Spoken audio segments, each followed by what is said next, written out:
उद्याला मामाचा मारुतीचा अभिषेक होता, त्यामुळे आम्ही सर्वजण रात्रीच गावाकडे निघालो होतो।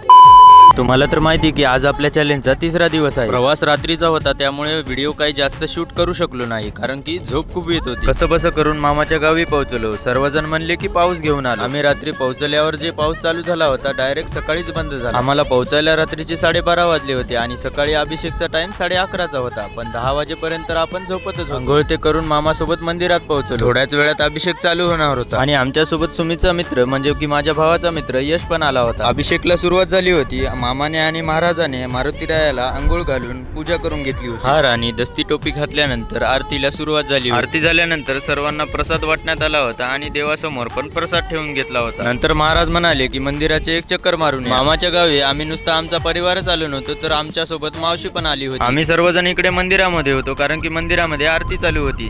सर्वजण आम्ही मंदिरामध्ये इकडे आरती करत होतो आणि माझी मावशी घरी बसून इतक्या उन्हामध्ये पुरणाच्या पोळ्या टाकत होती। कारण फक्त एवढंच की सर्व काही लवकर होऊन जावं, कारण आम्ही फक्त एका दिवसासाठी आलो होतो। लगेच धोंड्याचं जेवण करून आम्हाला समोरचा प्रवास करायचा होता, म्हणजेच की वापस आपल्या घराकडे। पहिल्या दिवशी रात्रीला येऊन दुसऱ्या दिवशी लगेच आम्ही आमच्या गावाकडे निघालो। सर्वात पहिले तर गाडीला जेवायला घातलं। तुम्ही पण बघून घ्या कितीचं घातलं। प्रश्न सर्वांना पडला असेल की गाडी कुठून आणली। गाडी माझ्या भावाने त्याच्या मालकाची आणली होती। गाडी तर त्याला परिपूर्ण येत होती, पण आमच्यासाठी सर्वात मोठा धोका हे होता की त्याच्याकडे लायसन नव्हतं, त्यामुळे त्याचा मित्र आपण यशला आणलं होतं। मेन विषय लायसनचा होता, त्यामुळे आपण आपल्या भावाचं पण लायसन काढून घेतलं। ते पण थोड्याच दिवसात ते पण येऊन जाईल। मामाच्या गावी येताना तर मावशी आमच्या सोबत आली नव्हती, पण जाताना तर आमच्या सोबत यावंच लागलं असं आम्ही बोललो होतो। काका मावशीला घ्यायला वारंग्याला येणार होते, पण आम्ही नांदेड नेमकं टच केलं होतं की धुवाधार पाऊस चालू झाला, त्यामुळे मी पुढचा शूट घेऊ शकलो नाही। तर बघा मित्रांनो, कामाच्या व्यापात आपण सर्वजण वर्षभर धावत असतो, पण देवाच्या या एका निमित्ताने संपूर्ण परिवार एकत्र येतो, तेव्हा कळतं की जगातलं सगळ्यात मोठं सुख हेच आहे। जाता जाता फक्त एवढंच बोलतो, मारुतीरायाच्या कृपेने संपूर्ण तर नाही, आपला परिवार एकत्र आला। प्रत्येक चेहऱ्यावरचा हा आनंद आणि उत्साह पाहूनच प्रवासाचा सर्व थकवा पळून गेला। पैसा, प्रसिद्धी सगळं काही एका बाजूला आणि आपल्या माणसासोबत घालवलेला हा एक क्षण एका बाजूला। तर मित्रांनो, आजच्यासाठी एवढंच। भेटूया समोरच्या ब्लॉग मध्ये। आणि हो, अशीच मजेशीर ब्लॉग बघण्यासाठी, आपले व्हिडिओ बघण्यासाठी सर्वांनी फॉलो करून घ्या।